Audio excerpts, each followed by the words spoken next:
जय हिंद। राम राम सब व्यूअर्स को। कैसे हैं आप सभी। आज एक नया टॉपिक मैं लेके आया हूं अपने व्यूअर्स के लिए, और वो टॉपिक इसलिए भी ज़रूरी हो जाता है, खासकर स्टॉक मार्केट इन्वेस्टर जो बाज़ार में है। कुछ लोग चाहते हैं कि थोड़ा सा पैसा लगाया जाए और उस पैसे को लगा के जो है मल्टी बैगर रिटर्न्स जो हैं बनाए जाएं। आप यूट्यूब में चैनल में जाएंगे तो आप देखेंगे ऐसे हज़ारों नाम यूट्यूब में दौड़ रहे हैं, घूम रहे हैं, भाग रहे हैं, फैलाए जा रहे हैं। बट इस तरह के हज़ारों नाम ऐसे बोलते हैं कि ये स्टॉक ले लो 5 रुपए का, ये 100 रुपए का हो जाएगा, 500 का हो जाएगा, अगले 10 साल में 5,000 का हो जाएगा। जैसे कि आप MRF को ले सकते हैं एक मल्टी बैगर के एग्जाम्पल में, जो स्टॉक किसी वक्त जब 50 या 100 रुपए का होता था आज से 20 साल पहले, और आज वही स्टॉक 1.5 लाख के ऊपर क्रॉस कर चुका है। तो इस तरह के मल्टी बैगर स्टॉक्स यूट्यूब में आपको बहुत मिल जाएंगे, दुनिया भर के नाम मिल जाएंगे। बट खुद से कैसे आइडेंटिफाई किया जाए, क्या क्राइटेरिया है, क्या पॉइंट्स हैं जिनको फॉलो किया जाए, और उनको फॉलो करने के बाद उस तरह के स्टॉक्स में जो है आप इन्वेस्ट करें पैसा, और मल्टी बैगर रिटर्न्स उसमें कैसे बनाए जाएं, तो उसके ऊपर मैं बात करने आया हूं। और कुछ ऐसे पॉइंट्स मैं आपको बताऊंगा जिससे आप मल्टी बैगर स्टॉक्स को राइड कर सकते हैं। मल्टी बैगर मीन्स 6 गुना रिटर्न, 2 गुना रिटर्न, 10 गुना रिटर्न, 20 गुना रिटर्न। और ये बाजार की यही तो क्षमता है कि वो, अगर आपको रिसर्च करना आती है, आपको स्टॉक्स को आइडेंटिफाई करना आते हैं, आप उस वक्त स्टॉक को ढूंढ पा रहे हैं जब उसके ऊपर किसी की नज़र नहीं है। नहीं तो मैक्सिमम लोग वो गिने चुने नाम सब जिसको सारी दुनिया चेज कर रही होती है उसी को चेज करते हैं, और वो गलत तरीका है एक्चुअली। बाजार में अगर आपने स्टॉक ढूंढना है, आप वो तब उस स्टॉक को ढूंढेंगे जब उस स्टॉक के ऊपर किसी की भी नज़र नहीं है। तो वो किस तरह से ढूंढा जाए, तो उसका सबसे पहला पॉइंट आपके पास क्या होना चाहिए कि आप ऐसा सेक्टर देखिए जो पिछले कुछ सालों से बाजार अगर ऑल टाइम हाई मार रहा है तो वो क्या कर रहा है, अंडर परफॉर्म कर रहा है, उसकी परफॉर्मेंस अच्छी नहीं है।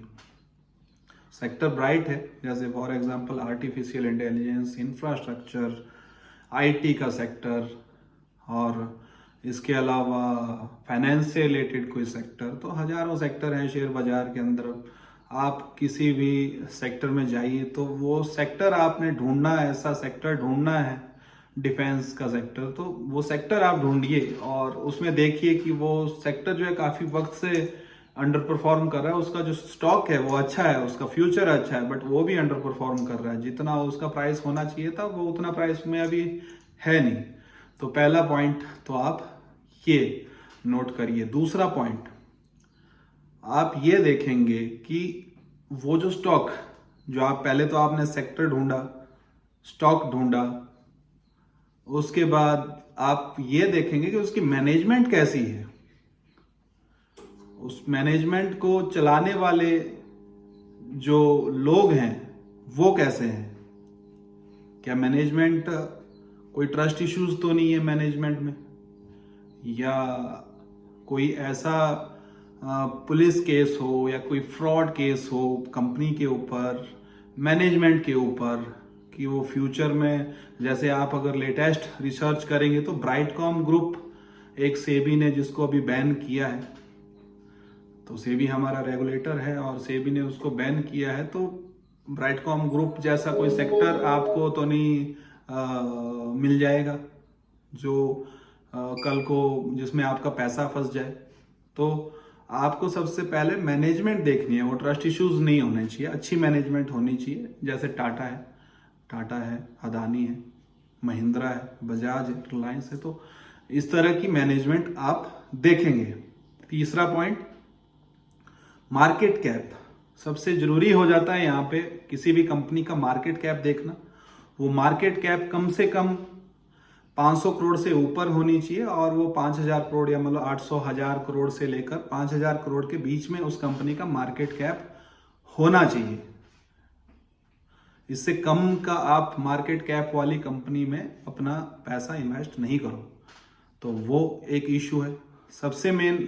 और एक पॉइंट इसका नेक्स्ट जो पॉइंट है वो है लिस्टिंग पीरियड। अब यहाँ पे दिक्कत या गलतियां क्या करते हैं लोग कि स्टॉक अभी अभी लेटेस्ट इशू हुआ, आईपीओ आया उसका, और आपने लिस्टिंग गेन के लिए तो पैसा लगाया ही लगाया, लेकिन आपने उसकी थोड़ी बहुत मैनेजमेंट की कमेंट्रियां सुनी, कुछ फ्यूचर प्लान सुने, और आपने क्या किया, बड़ा अमाउंट जो है वो स्टॉक में लगा दिया। तो वैसे नहीं करना है आपने कभी भी किसी भी सेक्टर में। जब तक बड़ा पैसा लगाना है या मल्टी बैगर होने के लिए पैसा लगाना है तो आप वेट करिए। उस सेक्टर, वो स्टॉक ऐसा होना चाहिए वो कम से कम 5 साल उसको लिस्टेड से, मतलब उसको लिस्ट हुए होना चाहिए बाजार में। लिस्टिंग के 5 साल के बाद या 6 साल के बाद आप जो है उसमें पैसा लगाने के बारे में सोचिए। उसके अगला पॉइंट जो सबसे जरूरी हो जाता है वो है डेब्ट टू इक्विटी रेशो। वो जरूर मिनिमम होना चाहिए। डेब्ट टू इक्विटी रेशो निकालने का वो फॉर्मूला अलग है, उसके बारे में आम जनता जो है वो नहीं समझ पाएगी, बट अगर आप रिसर्च करने जाओगे तो उसमें आप चेक कर सकते हैं, कंपैरिजन कर सकते हैं दूसरे स्टॉक से। तो वो मिनिमम होना चाहिए, डेब्ट टू इक्विटी रेशियो मिनिमम होना चाहिए। फिर आप ये भी जरूर देखिए, अगला पॉइंट जो है वो रिवेन्यू ग्रोथ देखिए। पिछले 5 साल 6 साल से जब से वो लिस्टेड है स्टॉक, तो उसका रिवेन्यू की ग्रोथ क्या है। हाँ, बेशक डेब्ट टू इक्विटी रेशियो से कम जो है रिवेन्यू ग्रोथ चल जाएगी, बट रिवेन्यू ग्रोथ भी अच्छी होनी चाहिए, जैसे कि डेब्ट टू इक्विटी रेशियो मिनिमम होगा और नेट प्रॉफिट जो है पिछली 4-5 साल का अच्छा उसमें होना चाहिए। रिवेन्यू ग्रोथ से कम चल जाएगा। और जो मैंने वो बार फिर से वही बोल रहा हूँ कि सेक्टर के ऊपर वो ट्रस्टेड जो सेक्टर हो, वैसा सेक्टर, कोई जैसे टाटा कोई नया स्टॉक लेके आ रहा है या महिंद्रा लेके आ रहा है, बट एटलीस्ट उसको 5 साल हो जाने चाहिए वो सेक्टर या वो स्टॉक जो है वो 5 साल तो लगभग उसमें हो ही हो।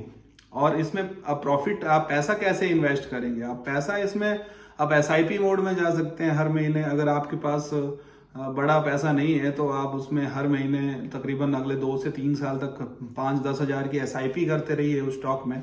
उस तरह से भी आप उसमें अपना एक पैसा लगा सकते हैं। और इसके एक चीज और है कि मल्टी बैगर को राइड करने का सबसे मेन जो तरीका वो है कि अगर उस स्टॉक में आपने पैसा लगाया और आपके पैसा लगाने के विद इन 2 या 3 साल में या 4 साल में वो स्टॉक जो है दुगना हो जाता है, तो आपने जो कैपिटल अपनी लगा रखी है या कैपिटल जो निवेश कर रखी है उसको आप निकाल लीजिए, उसको आप फ्री कर लीजिए। और फिर जो बचा हुआ जो आपका अमाउंट है, जो प्रॉफिट था, वो अभी आपका, अगर आपने 100 स्टॉक्स खरीदे हैं, मान लीजिए 100 माफ कीजिएगा 100 शेयर खरीदे हैं किसी एक स्टॉक के, तो आप उसका 50% निकाल लीजिए। इससे क्या हो गया, आपकी कैपिटल फ्री हो गई।